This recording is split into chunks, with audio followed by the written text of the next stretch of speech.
नमस्कार सर्वांना, कसे आहेत सगळे. मी सुप्रिया. आजच्या आणखी एका व्हिडिओमध्ये तुमचं खूप खूप स्वागत आहे. तर सकाळचे 8:30 वाजलेत आणि आता मी चहा ठेवले स्वराजसाठी, माझ्यासाठी आणि मितूसाठी. मितून घेतला तर ठीक आहे, नाहीतर मग आम्ही दोघंच घेतो चहा. त्यानंतर मग मी लोणी काढून तूप तयार करणार आहे. म्हणजे जे साठवलेली साय असते ना 8 दिवसाची किंवा 10 दिवसाची, ती आता झाले, ते भरलं आहे भांडं. त्याच्यामुळे आता ती नॉर्मल करायला ठेवले. फ्रीझरमध्ये ठेवते ना, ते बर्फ असं दगडासारखं झालं आहे, ते नॉर्मल करायला ठेवते. आणि ते झाल्यानंतर मग नॉर्मल झाल्यानंतर मग मिक्सरला लावून मी लोणी काढून घेते आणि मग तूप बनवायला ठेवते. तर मी तुम्हाला दाखवेन नंतर.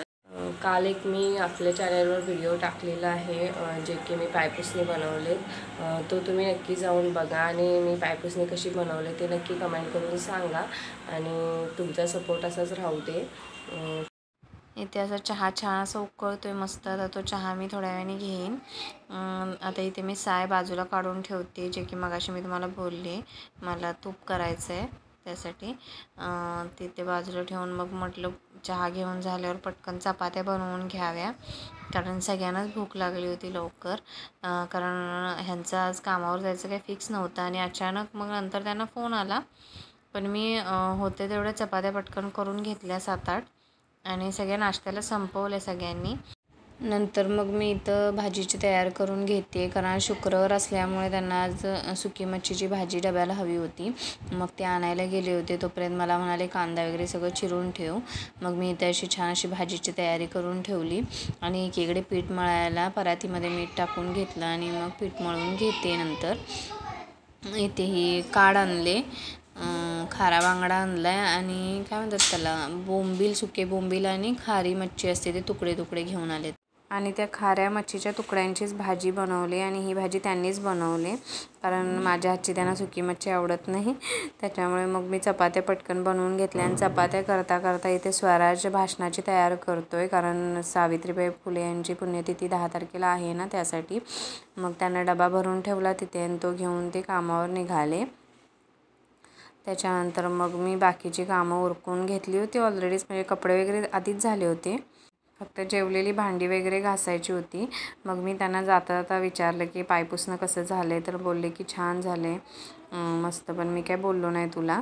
त्यानंतर इथे एक साडी पिकोफॉलला आले, ती मला 13 तारखेपर्यंत पिकोफॉल करून द्यायची आहे.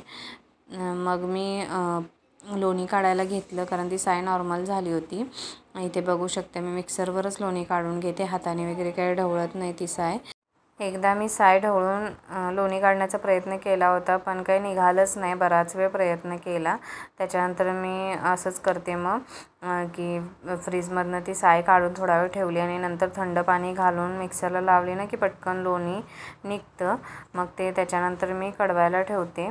काय काय जणं त्याच्यामध्ये कडवताना खाऊचं पान वगैरे टाकतात, हल्ली हल्ली तर तुळशीची पानं टाकतात. इथं बघू शकते छान असं लोणी निघाले आणि थोड्या वेळाने तुम्हाला ते भांडं भरलेलं पण दिसेल. ते मी दुसऱ्या भांड्यामध्ये ट्रान्सफर केलं आणि 2-3 वेळा छान असं धुवून घेतलं आणि मग लोणी कडवायला ठेवून दिलं. मी तर त्याच्यामध्ये ना खाऊचं पान टाकलं ना तुळशीची पानं, मी फक्त थोडं मीठ टाकून ते छान असं कडवून घेतलं. मला वाटते जरा ह्यावेळेस तूप माझं जास्तच कडलं आहे, पण ठीक आहे, ते मला लाडूसाठी वगैरेच लागतं. बाकी इतर बिर्याणी वगैरे करताना वापरते. बाकी असं दर दिवशी ताटामध्ये तूप वगैरे आम्ही नाही घेत. आता बघू शकते पांढरं शुभ्र असा लोण्याचा गोळा मस्त निघाला आहे. बघितल्यानंतर एवढं सुंदर वाटतं, असं वाटतं ढगच उतरलेत खाली, इतकं छान वाटतं ते. मुलं तर म्हणत होती की रसगुल्ल्याचं बॅटर वाटते, रसगुल्ल्यासाठी आपण जे बनवतो ना नासलेल्या दुधाचं, ते वाटते. पण बघायला इतकं छान वाटत होतं. त्यानंतर मी इथं कडवायला ठेवून दिलं लोणी आणि नंतर थोड्या वेळाने तुम्हाला ते कडलेलं पण दिसेल. आणि आता सुट्टी म्हणजे कसं, अर्धा दिवस शाळा म्हणजे अगदी 2 ते 3 तास शाळा असते. त्यानंतर घरात हे असले उपद्व्याप चालू असतात, उपक्रम. इथं त्यानं छान असा नळ तयार केला होता आणि ते स्वच्छ पाणी होतं, म्हणजे पिण्याचं पाणी होतं. आणि त्या बॉटलला त्यानं छोटं होल पाडून ती स्ट्रॉ असते ना, स्ट्रॉ कट करून त्याच्यामध्ये ती घुसवली आणि त्याच्यातून पाणी ओतून पुन्हा त्या नळीतून पाणी ग्लासमध्ये घेतो आणि तो आम्हाला देत होता. म्हणजे मला रिक्वेस्ट करत होता, मम्मी घे ना गं, घे ना गं, कारण त्याला असं कसं तरी वाटत होतं की मी त्याच्याकडचं पाणीच नाही पित आहे. मग नंतर मी थोड्या वेळाने घेतलं पाणी त्याच्याकडून, मग त्याला आनंद वाटला जरा.